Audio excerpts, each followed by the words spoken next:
Editing exported metadata for the account dimensions in EPBCS. Add and change account in column A, including the prefixes. Always remember column B is the parent member of account number in column A. All level 0 accounts are stored as store under the data storage column. All parent accounts are stored as dynamic calc. When adding in new accounts, be sure to set the data ID and UUID to an empty cell. Select old name to none. Make sure when editing to keep track of the account hierarchy. If the source has the parent member at each same level, they must be all the same parent member.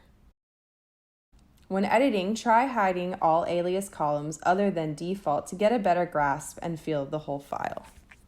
And don't forget to join us for our open mic series. Every Wednesday and Friday from 8 a.m. to 6 p.m. Central Time, we answer your questions on cloud computing.